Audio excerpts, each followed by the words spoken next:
Global Governance Futures is brought to you from the Global Governance Institute at University College London. This is a podcast about the challenges facing humanity and possible global responses. How does the world hang together? What has gone wrong? And what has global governance got to do with it? To learn more, please visit ucl.ac.uk/global-governance. Today we're diving into the evolution of global governance, both as an intellectual project and as a way of structuring political authority in our increasingly fragmented world.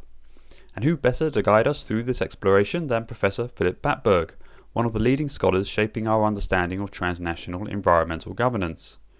Philipp's been instrumental in defining the field, tracing how governance beyond the state has not only expanded, but also become deeply contested.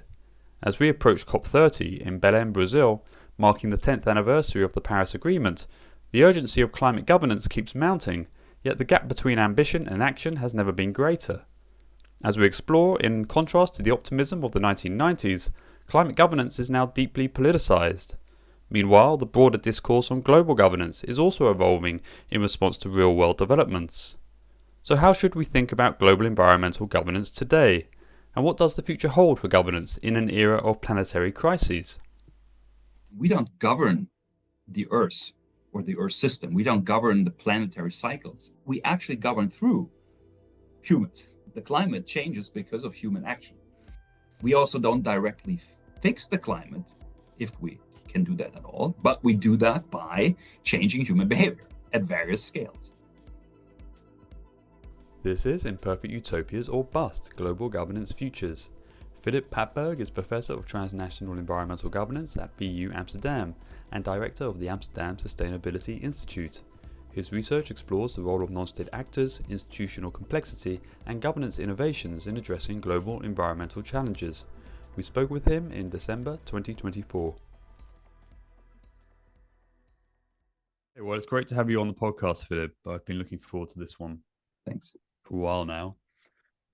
When I started this job at UCL back in the midst of time, you were one of the people I reached out to early on to begin to think through what is this slippery subject that we call global governance, and I always appreciated your thoughtful insights.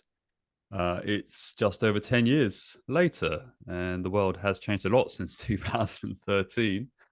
And once again, I find myself reaching out to a few trusted friends and colleagues to try and take stock of where we are now. What is the current situation, both in terms of global governance as a sort of research project, but also perhaps global governance as a community of scholarship. Is there something new to be said about global governance in 2024?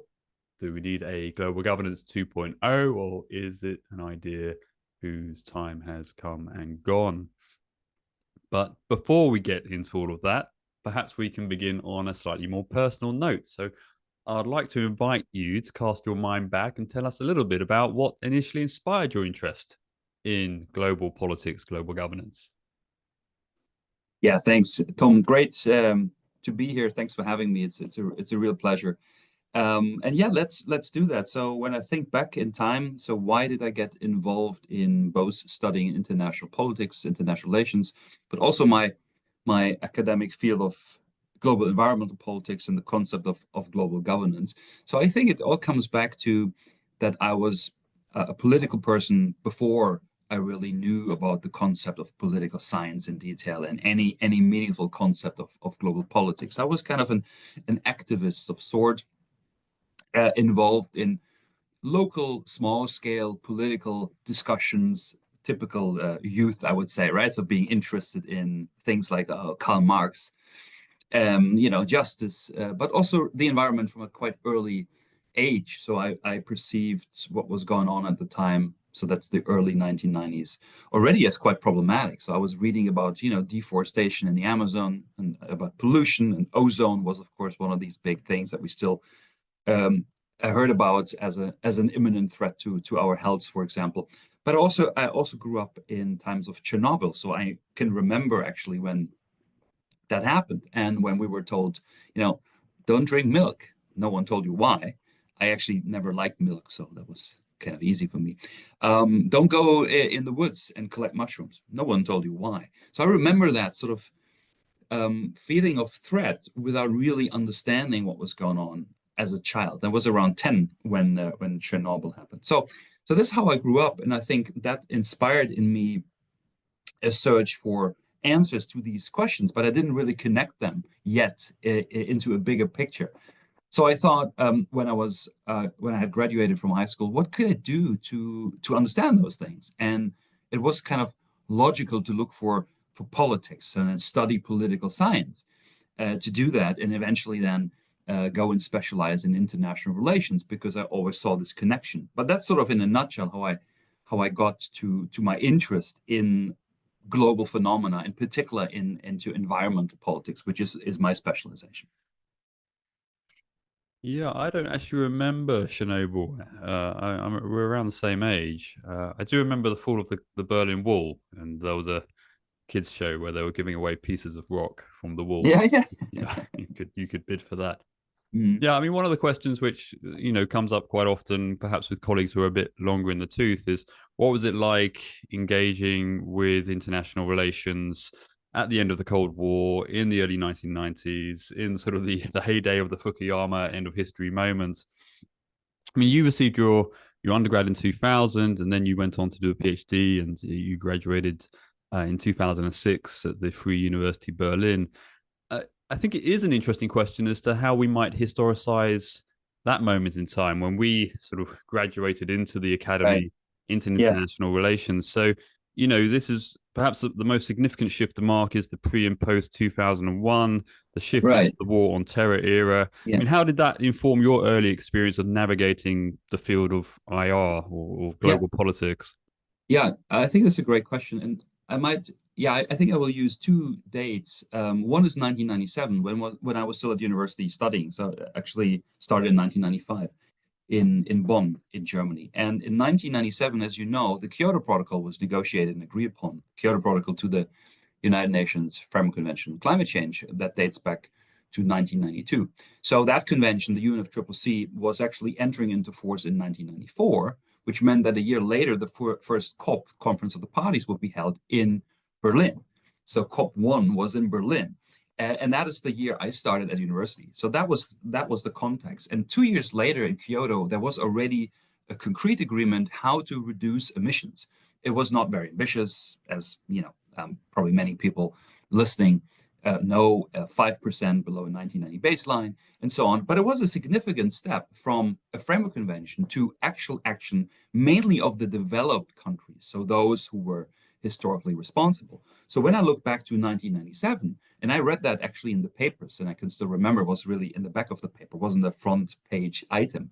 But my feeling was, okay, someone is taking care. This is being dealt with. So the feeling was really not in any way as dramatic as it is today. Of course, the science was different at that time.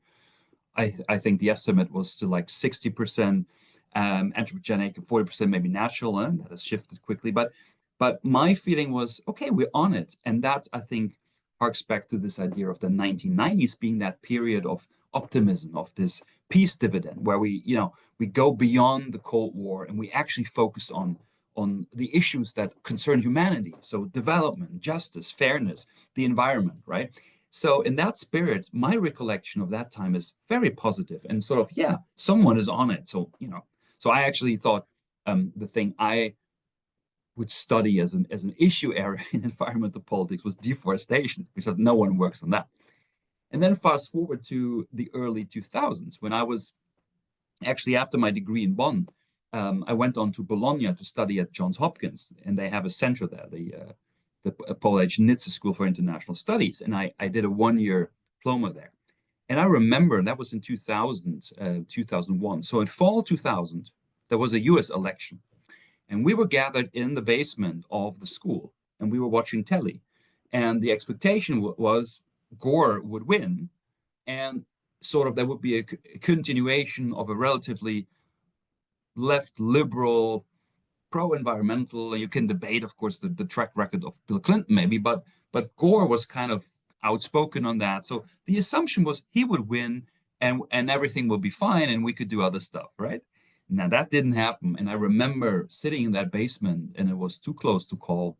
And yeah, the rest is history. But that was a major shift because everyone um, already felt a bit of something in their stomach. Like this, it was unexpected. So what was happening here was, of course, the entry of the neoconservative agenda, and something that people anticipated to be problematic, and actually something that reminds me a lot of debates today, where there was like this moment of good versus evil, and then history keeps repeating. But that was the feeling many students had. This was unexpected, and what's going to happen?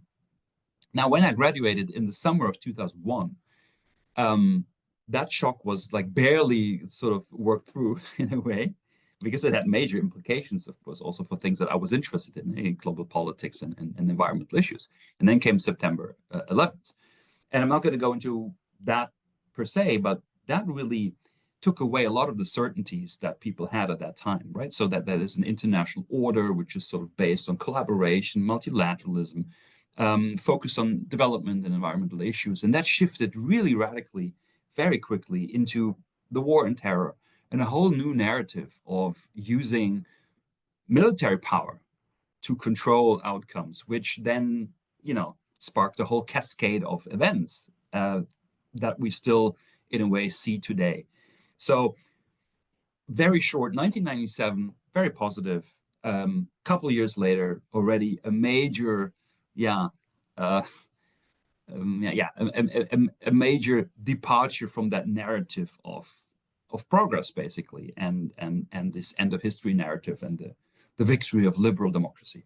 So that's in a nutshell how I basically also academically grew up. And through all of this, my interest in the concept of governance, of global governance, of various forms of trying to get things done emerged precisely out of a feeling of discomfort and discontent with what I was observing, right? So I didn't believe in that, for example, Bush would be a leader on the environment. So I was thinking, what would be an alternative? And that, I think, sparked my real interest in the phenomenon of global governance, not only as a top-down sort of, shorthand for global politics, but also as a concept that would look into the nuances and the alternatives, as I was perceiving it back then, to state-based and top-down authority. Yeah, great. Thanks, Philip. Yeah, I mean, it is interesting when we sort of think back to the 90s. Climate politics wasn't really such a polarized, politicized issue then either. I mean, Margaret Thatcher famously was in favor of, many of the UN mechanisms in the climate regime. She understood the science. It wasn't controversial. And indeed, also, there are data points I use with my students. I mean, it is extraordinary that all man-made emissions since half of all man-made emissions since 1850 have occurred since 1986. So it's well within our lifetime. Yeah. Of course, we've seen essentially a continuation, acceleration since then. So the situation today is quite distinct, quite different. Yeah. And I mean, you've spent a lot of time working on how do we think about organizing politics above the nation state. Your work initially, was really setting the agenda on sort of, I would say, global governance scholarship in the mid to late 2000s. You, in your 2006 article with Klaus Dingworth, you essentially note that the global governance idea has become more popular, and with that popularity, if anything, sort of confusion around what it actually means has increased. And I would be curious, perhaps, to get into how you understand the global governance project writ large. So, many of us would date it, and again, this is up for debate, but many of us would debate the modern discourse to the early 90s, particularly sort of the work of James Rosenauer, and this effort to actually update some of what they saw as anachronisms within the international relations paradigms, the old sort of war and peace paradigms, the sort of excessive focus on intergovernmental multilateralism, the nation state, and so on. I mean, when you engaged that debate, I mean, what was your sense of global governance as a helpful concept, as Yeah. something which provided a platform for what you wanted to actually work on? Yeah, thanks. Yeah, I think indeed. So a lot of my interest in the concept of global governance and the phenomena it possibly can describe came initially from studying works of Rosenau, who noted that there's increased complexity in world politics, that sort of the old ways of thinking, the billiard ball model didn't really work anymore. He in the early 1990s in a book talked about the skill revolution. What he meant is basically internet and communication technology kicking off, and that wasn't actually even really happening. It was just the thought of it, but it was right. It changed a lot of how actors can organize, how they can spin a narrative on any side of a debate. And so I think that was very prophetic in a way to already note how world politics would change, because power essentially, or certain aspects of power, were being distributed from states and from governments to other actors, to the non-state field. And that, of course, had also a normative appeal, I think, to many people who realized that the state sometimes is a good thing, but sometimes not. And to have alternatives to, let's say, stalemate and blockage and a conservative agenda, I think was also something that made the concept interesting to, in a normative sense, also to people who would think along more progressive, transformative lines. So when I came into this debate, I saw that this is potentially an interesting concept for what I was studying. But I also noted, together with many people at the time, that there were many debates intersecting. And basically, my early work was just an attempt for myself to figure out, in a very basic, simple way, what are we actually talking about? So I think that the key idea here is that it's like a coin, or something that has multiple sides, like a pyramid or something, right? Where partially it is programmatic, in the sense that there is a normative underpinning, and that people say we need more global governance because things don't work out, right? And that's interesting, because that often is a shorthand for global politics. So more UN, but maybe also reform, right? So these discussions, but at the same time, it was also, as we observed, a non-normative descriptive concept, just noting that, well, there's a lot of stuff going on that doesn't fit in the old, conceptualizations of how global politics, or actually international politics, as it was then referred to mostly, was conducted. So this distinction between a more programmatic, even political agenda that also was criticized, obviously, by actors as being too UN focused, too top down, and resembling actually much of the debates we still have today from a more conservative angle, where there's a criticism and a sort of skepticism about anything that looks like organized global politics. But at the same time, also an analytical concept that would just ask, what's going on? And so that distinction I found very helpful, because it sort of made the debate clearer to me and to others, in a sense of that it could be conceptually very useful if we only made clear what we mean with it. And that happened in the early 2000s. Of course, the global governance debate was already in full swing, but it was a stock taking already then. And when that was eventually published in 2006, sort of at the late end of that development, but I think it kicked in a new wave of interest, in a sense, to agree a bit on a more analytical, descriptive use, and then of course a lot of interesting explanatory questions as well. So why global governance takes certain forms in certain contexts and so on, and who is driving it. But initially, I think that was an important moment to crystallize a research agenda that was more analytical. And you could say, yeah, non-normative, although we can discuss that, but essentially trying to make sense of what was happening in a conceptual way. And I'm a very conceptual person, and I think that science, and that's actually an argument we make in that paper. I mean, the social sciences, we don't have a lot of labs, and we can do some experiments, but largely what we have is concepts, right? So we try to make the world in a certain form and try to figure out if that helps us understanding it. And if the concepts are blurry, unclear, or even totally undefined, that endeavor is severely threatened. So I think to be conceptually clear is a really important building block of any good theoretical discussion later.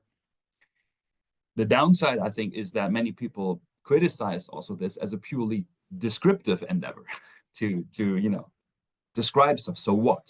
And I think, well, we don't have to go into that, but description is really 90% of what science is all about. I mean, first you need to describe what you see, accurately describe it in the right concepts with the right terminology, in a way that it's understandable between different disciplines and so on, to actually build any form of understanding of a subject. And then you can go into other things. But I think that's sometimes a bit downplayed. It's just descriptive. Yeah. But anyway, so that was the gist of that argument. And I think from there came a lot of interesting, non-descriptive and much more explanatory and partially exploratory questions that all stemmed from this idea of global governance being something new, something observable, a phenomenon that is in the making. We need to figure out exactly what the building blocks are, what the actors are, the interests, and so on and so on. Yeah, great. Thank you, Philip, for laying that all out. I mean, this is the sandpit we enjoy playing in, and there's lots of different directions we could take this in now. I mean, one is, of course, Rosenau's starting gun did upset quite a few people in some ways because of its lack of conceptual rigor. So he famously referred to global governance as aspiring to be a sociology of global life, right? Which yeah. The poets in us, I think, rather like, but in terms of sort of the analytical social science, that perhaps leaves a lot to be desired. And I mean, the normativity of global governance has a long pedigree, right? I mean, we can go back to E.H. Carr in the 20-year sure. crisis, who kind of observed that the nation state can be a liability. We can go back to the 70s and the work of Richard Falk and Laswell and Robert Cox and Susan Strange and so on. And I think there is a project now, perhaps a sort of project of recovery in terms of, well, not reinventing the wheel. That these debates were very alive back then, and perhaps there are elements of those debates to be salvaged. But when it comes to the conceptual analytical discussion, that's, I think, something which really did get moving in the 2000s, the 2010s, yourself and Weiss and Wilkinson and others. Right. How satisfied are you with the, shall we say, the outcome of that debate around really nailing down the analytical parameters of global governance in a way which is useful? I think this is a difficult question. I think it depends also a bit on your specialization in the sense of what you apply to empirically. But maybe to take one little step back, I think it's good that you brought in many colleagues who, not only laid the groundwork, but in their own right had very similar debates, right? When you think about interdependence, for example, as a debate of the 1970s, right? So a lot of those, in general, a lot of science is cyclical, huh? But I think it's good to be reminded that this debate didn't come in a vacuum, but it came at a time where some of those roots, in a way, could sprout and everything could blossom because the context was different, right? So we had a much more, this short 1990s period, this much more collaborative period in which the idea of global politics collaboration made much more sense. So a lot of those concepts could come to the aid of that exploration. Now, the step I wanted to make back is to a book that was edited by James Rosenau and Ernst Otto Czempiel, and that book was called Governance Without Government. And it's an edited volume, and I always like the slogan, because it sort of points to what I found interesting. That's the functional equivalent idea. So you can get things done in many different ways. You can use a carrot or a stick. You can incentivize people, or you can threaten them, and you can use formal institutions. You can use informal institutions. You can use power, or you can use some form of, argumentative structure, and so on and so on. You can build a whole arsenal of equivalencies. Now, government is one way of getting things done, and it works on the assumption of boundaries and authority. But governance in the broader sense can do similar things, but through other means, right? And that exploration, and that's back to your question, what did it actually do? I think that's an important insight to then study these functional equivalencies in global politics. So when we talk about regulating environmental problems, yeah, regulating, you would think of the state makes rules. But when you think of the Forest Stewardship Council, which is a totally non-state thing, it also made rules and it regulated. It just did that in a slightly different way, but as a functional equivalent to almost an international regime, which is norms, rules, decision-making procedures around which the expectation and actions of actors converge. And if that's not a great definition of what the FSC was doing, I don't know what it is. So that, for me, was a really interesting insight that politics is full of these equivalencies, these functional equivalents, and we could study them to understand, what are the trade-offs? Because something can be equivalent, but it could have other, unattended effects.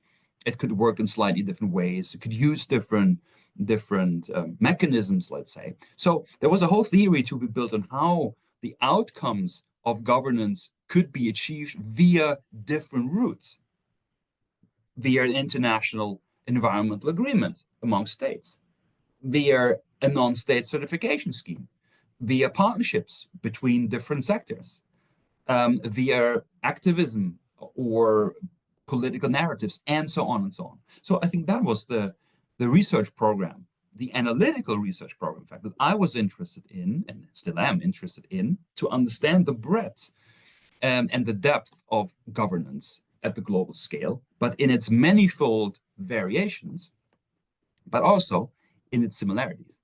So to understand, indeed, that many of the things we observe look different, but have commonalities. And I think that brings us closer to the theory of global governance that doesn't exist, but was still maybe an aspiration. And for me, that theory would be really a theory of understanding those similarities and differences of how we can get things done. Right. I mean, I've always thought that, we should aspire to comparative projects within the global governance space as a building block towards theorization. Yeah.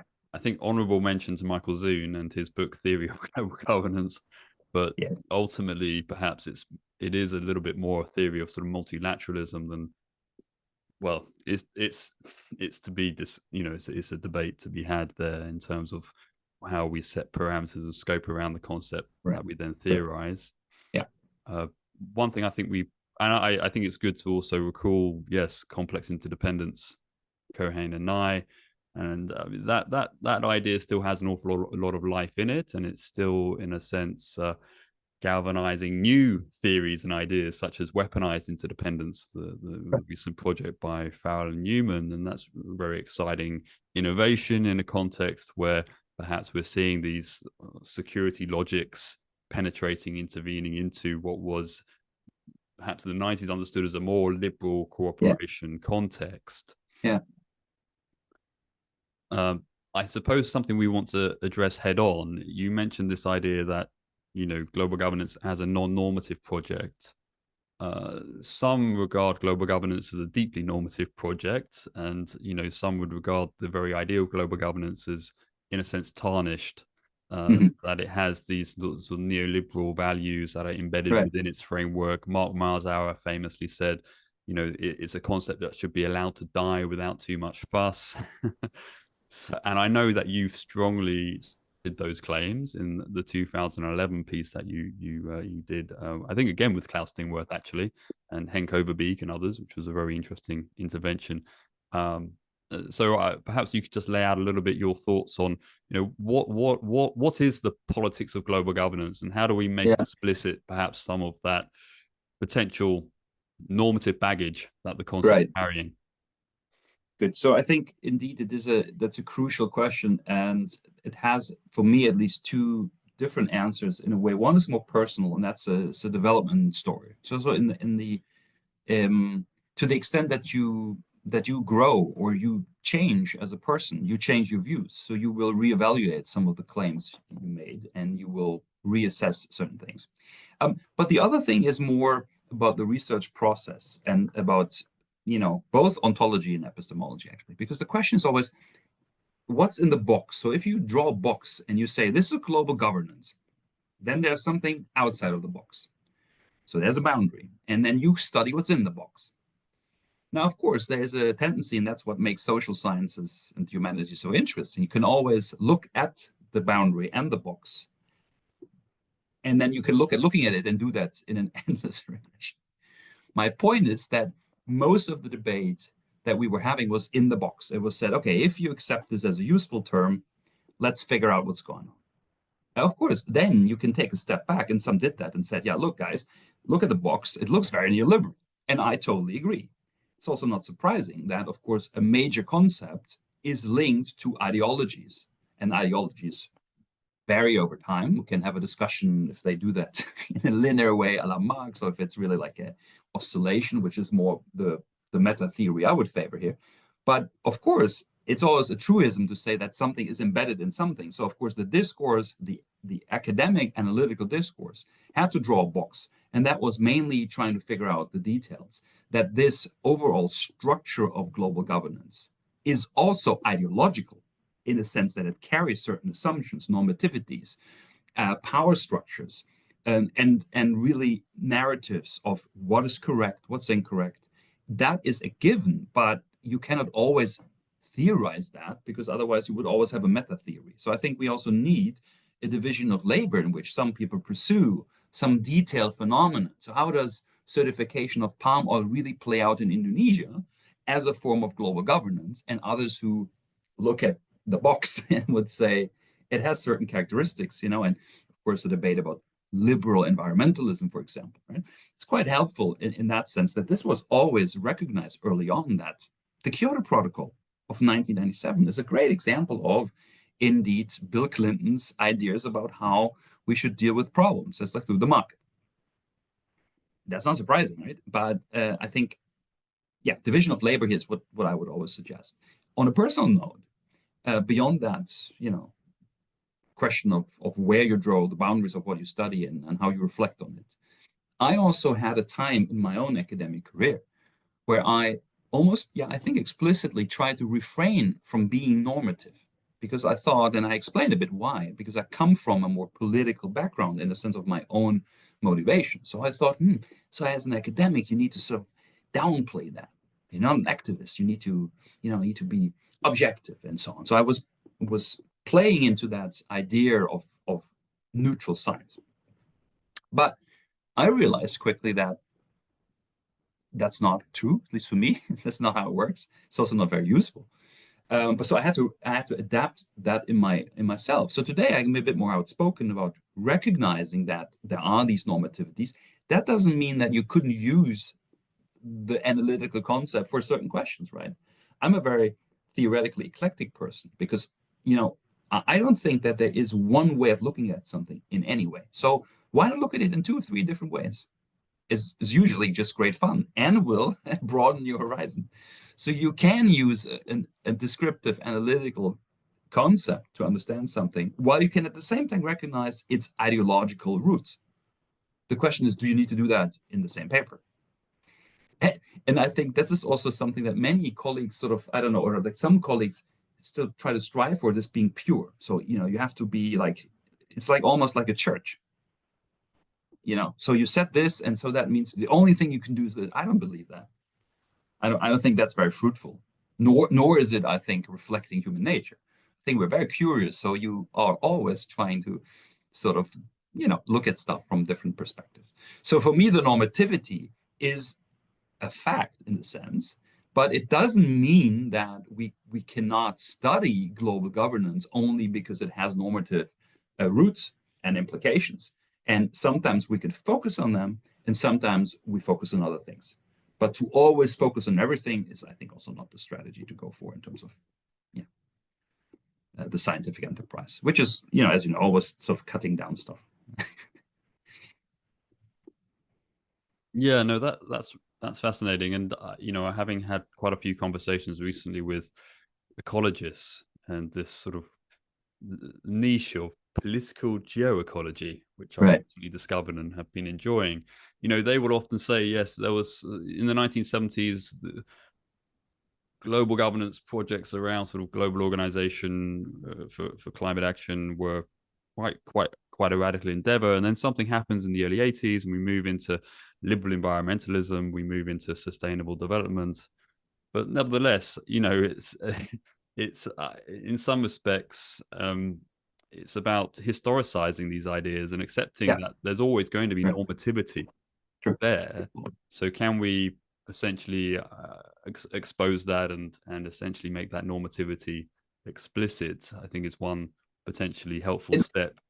And I do agree, Tom. I think the point I try to make, and I try to reiterate it briefly, is that both or these approaches are valid in their own right. So an historic approach to try to explain how we got to where we are, and to think about the root, the assumptions basically go into any conceptualization of global politics, right? I mean, what's politics? What's global? I think is a very useful exercise. However, at the same time, I was just trying to say that, of course, science is division of labor. So you also need the detail. You need the bits and pieces. You need the empirical observations on many different layers. And of course, you need a critical reflection of that. And both is relevant. So I think this debate also, like, so is that a normative, or do you acknowledge your normativity versus just doing value-free science? Is, I mean, it is a bit like kindergarten, sort of like, So my argument here is really that we're there. We understand that. So that's not a debate necessarily we need to have in terms of, oh, that's a surprise. I think that's not a surprise, as you say. It was well understood in the 1970s and the 1980s that global political projects are political projects carried by certain ideologies. There might have been, in terms of the biographies of some scholars, this moment of the 1990s when we try to forget this in a way, this brief, like, okay, let's assume that everything is sort of value free because one ideology won. But I think that also went away, as we already discussed quickly, in the resurgence of power politics that already was very, very visible in the 2000s with the September 11th event. And I remember this paper, 2004, I think, Steve Smith, his address to ISA, where he writes about violence as a concept that has been under-theorized in IR, right? Because violence is only interstate or a bit maybe like intrastate, but it's not, poverty, it's not starvation, it's not going to school, it's not genital mutilation, it's not environmental degradation. So all these forms of violence have been excluded from the discipline. And I think that was a debate already in the 2000s then that was coming back at us. So this brief, moment of like taking a deep breath and everything is fine, right? That went away very quickly. So I think we have already discussed, to a large extent, the normativity of global governance and its conceptualization. So I think that's not necessarily a new thing, but it's good to always reiterate. But I would also call for a bit of division of labor. So I don't think it's a problem if we have approaches that are more fact-finding and detail-driven and so on, and other things which are actually ideological critiques, which I enjoy a lot. But I think we need both. That was a bit what I tried to say. Yeah, no, that's great. That's great. And actually, it reminds me of a recent conversation we had on the podcast with Jonathan Rosen and Craig Murphy, where we were discussing the interface between IR and peace research and the work of Johan Galtung as a sort of pending task within the discipline, particularly perhaps in the context of ecological collapse and what does it mean to securitize ecology. But setting that aside, moving more to the conceptual, a perennial concern for us, of course, has been, global governance intuitively makes sense, but when we actually try and pin down what is the global in global governance, we often struggle. And I would be curious to get your thoughts on this recent turn towards planetary governance. So I think the conceptual apparatus that we now have at our fingertips, which we did not have in 2006, I don't think anyway, is the Earth system governance models that have been produced by Johan Rockström and colleagues and updated by Will Stephan and colleagues and so on. And that now provides a very important empirical systems conceptual apparatus, which is now filtering into international relations. And some would argue perhaps provides a stronger ballast in terms of thinking through the conceptual parameter of our object of study than global governance. But nevertheless, we can also, well, perhaps I'll leave it there for now. So what are your thoughts on planetary governance? Yeah, no, I think a fascinating subject. So I would agree that the advances and developments in Earth system science, where this comes from, the description of the Earth system, has been really influential also for debates about global environmental politics, but in a broader sense than Earth system governance or any sort of planetary politics that would include the poly crisis. So it's not just, climate is a symptom, sort of, and there's other things. So I think this is an irrelevant addition. I think it's interesting to maybe as a empirical start is to say that there was a long-standing research program, one of the large global research programs over the 1990s and 2000s, the International Human Dimensions Program, which was chaired by Oren Young, one of the main protagonists of institutional theory and the effectiveness of international regimes. And this International Human Dimension Program was a research program on the human dimension of global environmental change. So the idea that the Earth system is changing and looking at the human dimensions, right? And I think that was the nucleus of this idea that we should study how we humans can govern these planetary changes. And then, of course, you have conceptualizations that make clear what needs to be governed in the sense of the urgency. So planetary boundaries, for example, or the Anthropocene debate as pinpointing the scope of the challenge and saying, okay, it's not just local river pollution, it's the entire system that is messed up. And then focusing on the human dimensions in the sense of the governance aspect. Now, I do think that upon further and deeper reflection, there is a problem or a challenge. And that is that actually when we talk about governance, I mean, we don't govern the Earth or the Earth system. We don't govern the planetary cycles. We can govern human activities or human mindsets, narratives, incentive structures, but we actually govern through humans. So we don't directly change the climate. The climate changes because of human action.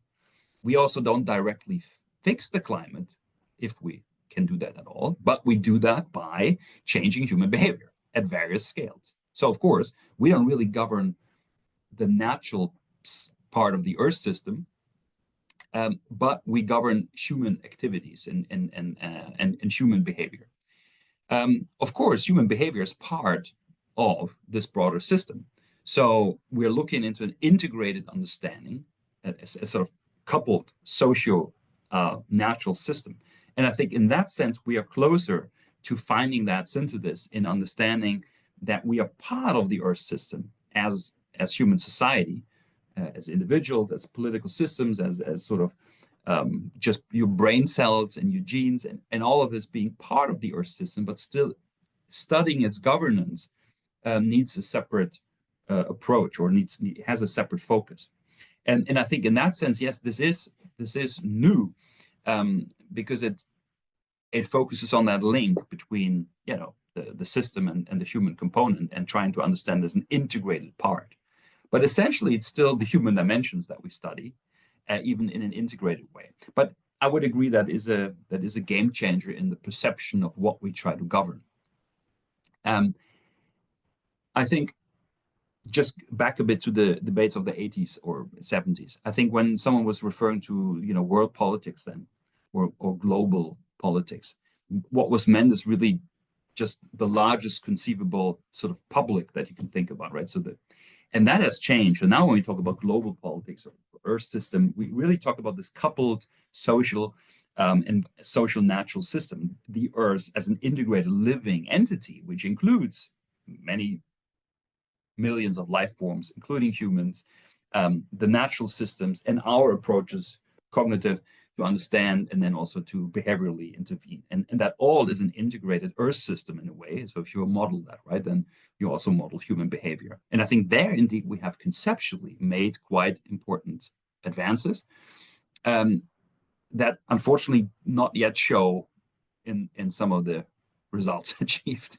So there's still a mismatch between our analytical capacity to understand and meaningfully intervene in the system. As a scholar who is really sort of located within global governance, international relations, but also directs a transdisciplinary institute at VU Amsterdam, this notion of shifting or moving towards a synthesis between understanding geophysical, geobiological system interactions with socio-political system structures at the macro, also micro level, that seems like a very daunting project from where I'm standing. I'm wondering what it looks like from where you're standing. It looks the same, I think, in the sense that it is intellectually fascinating, but practically very difficult to achieve for reasons that have been rehearsed many times in many places. True interdisciplinarity is time consuming, and it includes unlearning some of the things you know as part of a disciplinary socialization. And that goes for all the sides involved. So it's a long process of unlearning, of relearning, and then co-learning together, something that's meaningful. And unfortunately, that happens very rarely because of the institutional incentive structures of academia, which is still largely driven by disciplines and its internal mechanisms of promotion and other, and other bottlenecks, let's say, that we know of in the university. But it's still an aspiration, because I think it is one of the frontiers, is really to integrate sort of natural science complexity thinking with social science complexity thinking, just to name one of the projects that I try to work on, right? So in a nutshell, you can easily understand complexity as when you look at a swarm of birds or something like a fish swarm, and you see it moving and you try to figure out, why does it do that? There's no one doing it, but it's still having all these cool shapes. And people say, simple rules can lead to these sort of emergent properties. So, what if that's also true partially maybe to politics, right? So politics is in some conceptualization very guided, intentional, but we all know that everything has many unintentional consequences that most people, most policymakers, decision makers don't even know about. So the unknown unknowns, and that will cascade into other unknown consequences in a system that's already interlinked. So of course, to apply, for example, complexity thinking also to governance questions. So what happens if you, for example, try to fix a problem in multiple different locations through multiple different narratives, ideas, incentive structures, so on. What happens then? To assume that it will just neatly pile up is a really weird assumption, I would say. So to further probe that idea that complexity works both in the natural, we also natural, but in the Earth system world and in the coupled sort of social natural world is a fascinating thing. But then really to do that together with other colleagues is very challenging, let's say. So I think there's still a lot of aspiration here, and still a lot, I think, of intellectual ground to be conquered. It's definitely something I would subscribe to as a goal, but I also acknowledge that it's very, very difficult to actually do it. Yeah, as someone who's also had a little foray into complexity theory, it's fascinating. It's great fun. Robert Jervis wrote a brilliant book, System Effects, in 1999. Hasn't really had the traction that you might expect within the discipline, but perhaps some of the reasons why, you've just laid them out a little bit there. We had a fascinating podcast interview with Dave Snowden, who's a leading proponent of complexity theory and its application to politics and public policy. Perhaps if we sort of take some of that content and shift focus to the environmental regime, and perhaps looking out ahead a little bit, it's coming up to the 10th anniversary of the Paris Agreement. I see quite a lot of interesting complexity thinking occurring within the environmental space. We had experimentalism and so on, right? But I also see perhaps some counterforces to that consideration of unintended consequences, as you put it, particularly when it comes to, say, the notion of engineering the climate. particularly when it comes to, say, projects around geoengineering, which are beginning to become visible, I think, within some of these debates. And I'd be curious to ask, what is your take on where we currently stand with the Paris Agreement? What is your take on potential pathways forward for the climate regime over the next few years? Yeah, that's a big topic, and I think challenging to cut in appropriate pieces for now, but I will try. So I think one aspect is the correct assessment of the achievements of the Paris Agreement, as you say, 10 years. And it's just now, for example, that the last bits and pieces of the actual agreement have been finalized in negotiations. So Article 6, which is the article on how we can use projects in a different country for your own national determined contributions. And that's basically about building a market for emission reductions.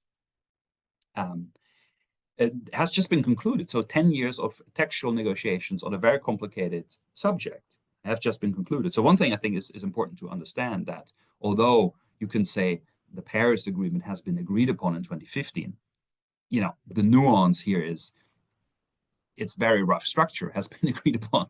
And since then, in many different negotiations, amendments, details, and radically new things like loss and damage that has actually occurred earlier in 2013 already in Warsaw, in the Warsaw Mechanism, but wasn't really a key part of it, have now been negotiated. So one thing to remember is, in terms of ever more detail, ever more breadth, scope, it is a tremendous success. That's the first thing. The second is, what is the yardstick against which we need to evaluate an international agreement, right? So, not going into this sort of lecture on that effectiveness, but in a sense, you could say the fact that we have not only a scientific consensus backed up by 196 governments who are the IPCC, the Intergovernmental Panel on Climate Change, who asks scientists to read and then tell them what's in there. We have a universal agreement about the science, right? So it's absolutely mind-boggling that there are still debates about that as I go to the science. Even Saudi Arabia agrees with the science because they have negotiated the summary for policymakers line by line. So that's something to keep in mind. So we have scientific consensus by governments. We have political consensus by governments in the UNFCCC, in the Paris Agreement, right? And we have state behavior showing that, because we have a universally accepted mechanism, the NDCs, being implemented by states. So you could say, perfect. Tell me one other issue area, world politics, where we have such broad consensus. I always ask my students, how many countries agree that Russia illegally invaded Ukraine? And the answer is probably 140. The rest doesn't really know. So in climate, then that's a different situation. So you could say, I don't know what you talk about, tremendously successful. Now I'm saying this, of course, to set up now the sort of the anticlimax. Now, in terms of the results achieved, institutionally, it's a great success. In terms of fixing the problem, it's not yet doing that. And there are multiple reasons for why that's the case. And that goes into what I expect also to happen in the next couple of years. So why is that?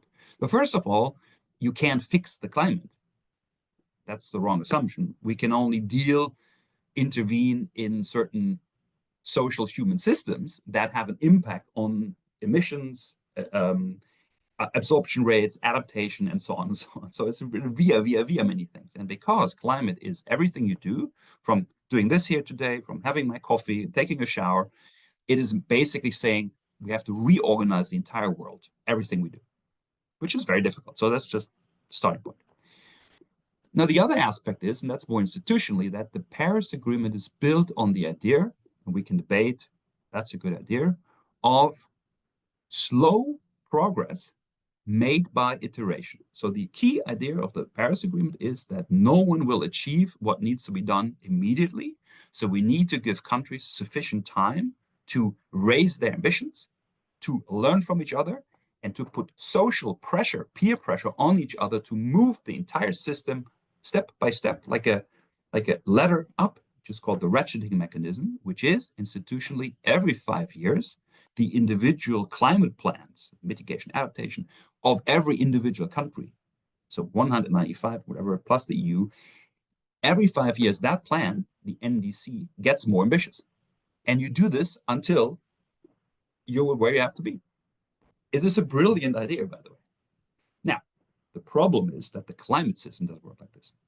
So the climate system isn't linear. So meaning that if you just say, hey, it doesn't really matter when we reduce, 2050 or even later, taking stuff out, because we just need to have the total by some point, this arithmetic doesn't work because the climate system is a nonlinear system, a complex system that will go into certain tipping points and regime shifts, which means that actually everything we can do now is much better than anything we do later.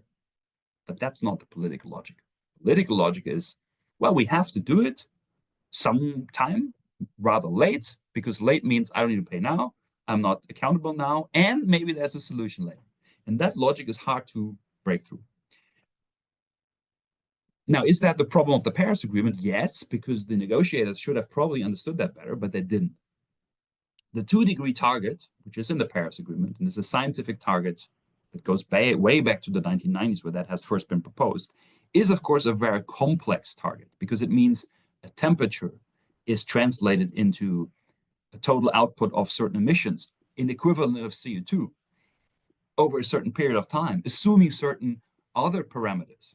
Very complex. And I mean, you can also say the science. Yeah, the science is really robust, but it's very, very difficult to predict. So there's a margin of error in all of these assumptions. It's actually quite large.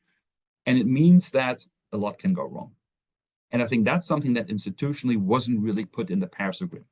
So what will happen now is that it's become ever more clear through science, through advocacy. You mentioned Johan Rockström, for example, who says 9 planetary boundaries transgressed, code red every year, code red, can't get redder.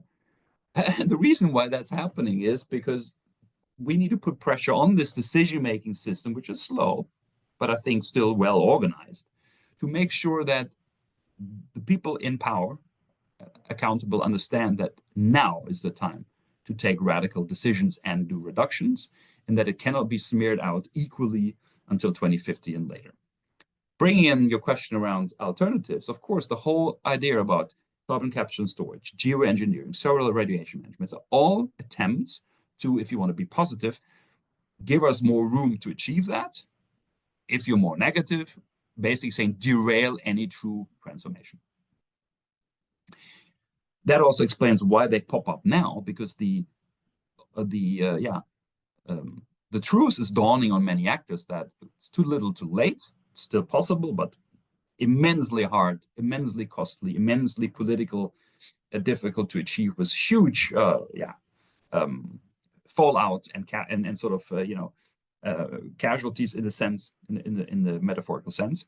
Still possible, but this is a lifeline for many, in the sense that we delayed. So any scientist who comes in and says, hey, we will engineer 10 years more, is hugely welcome. And that's why the political influence of this debate is exponentially growing, because, related to the shrinking room we still have to maneuver out, anything that looks like we can stretch a bit is just a lifeline.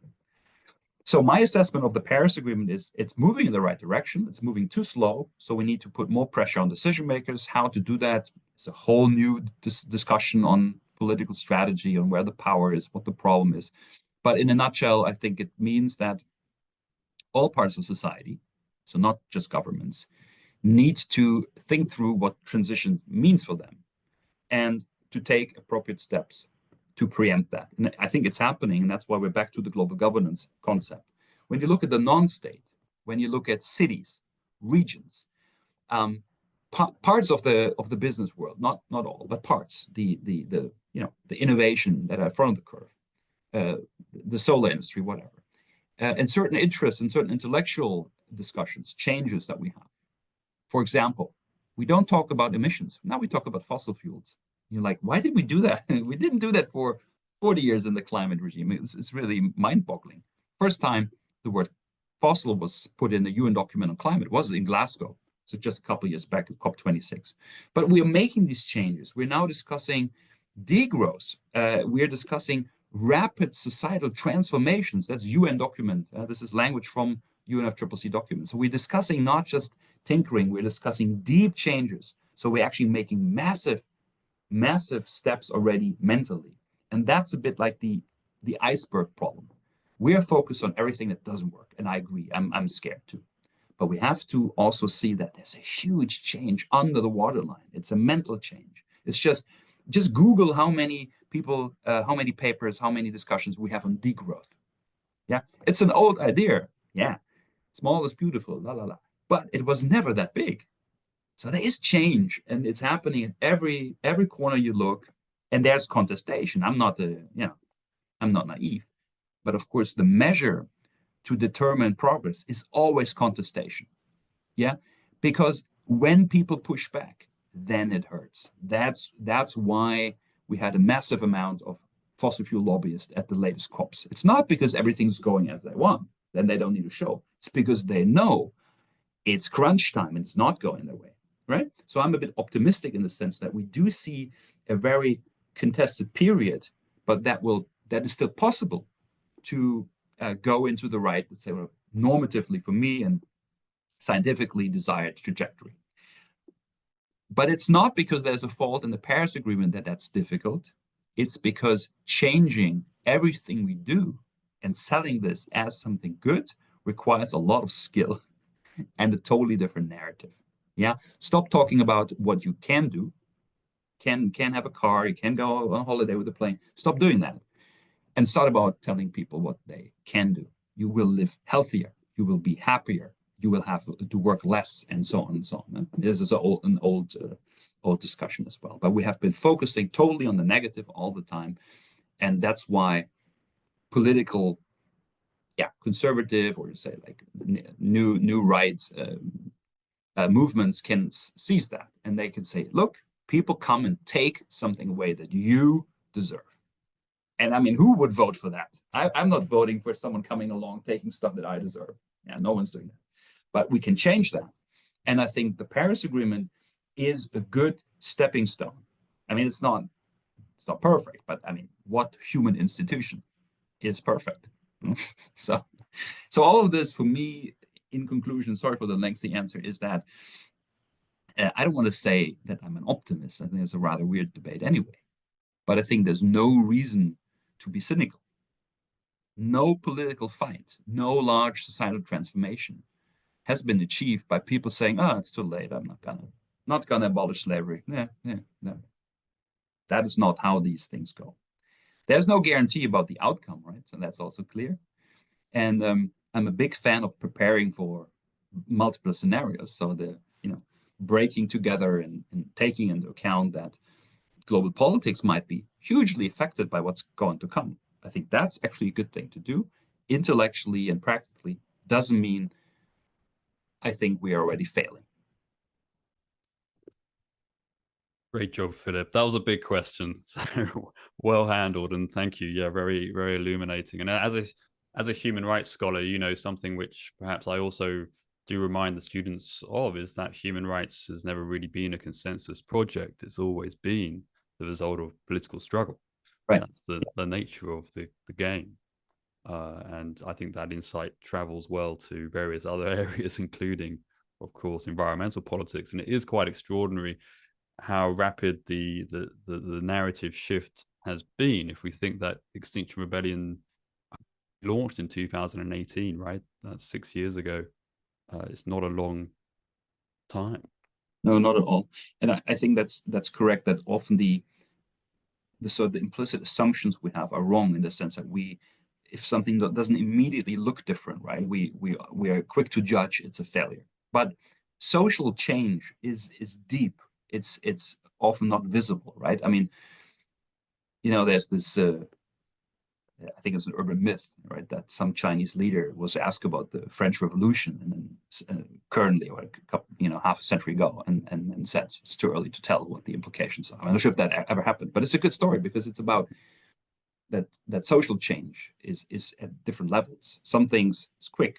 Okay, we all have smartphones now, and we're all on social media, but some things change very slowly. Human rights.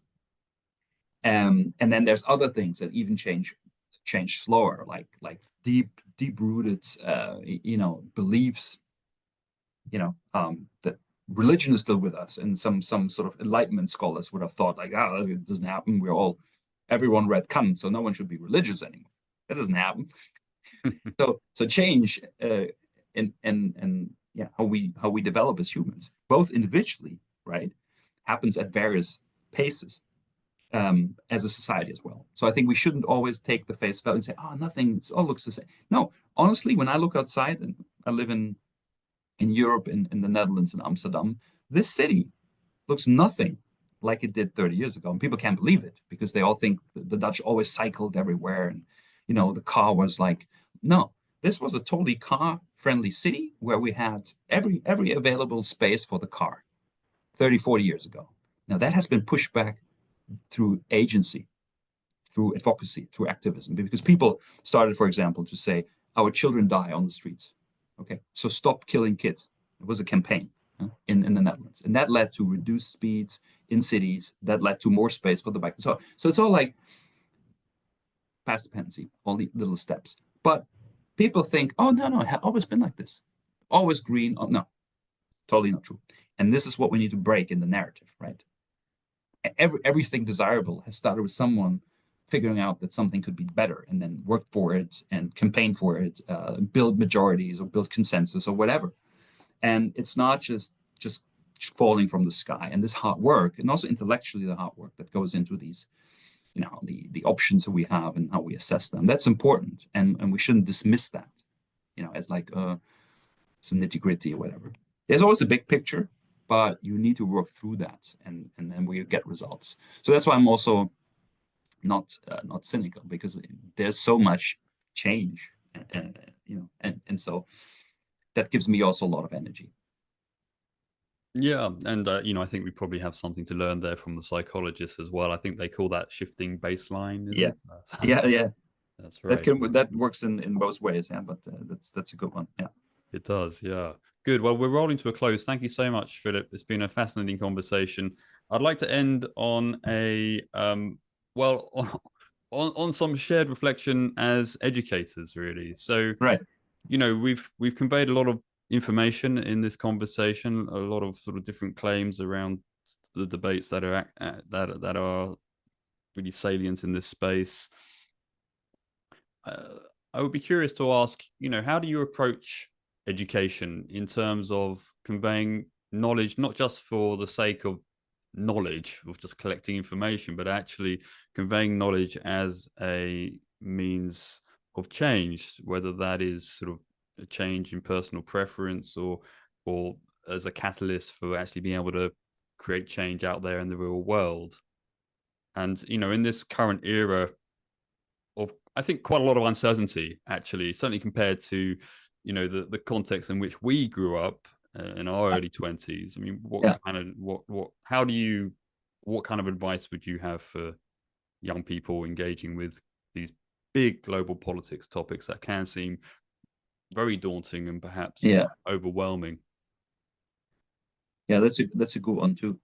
So again, I think the two aspects I would highlight. One is my own perception of education in this space, and it's also a function of like getting older, I guess, or reevaluating preferences. I think that for me, the whole idea to publish another paper in a good journal is less appealing.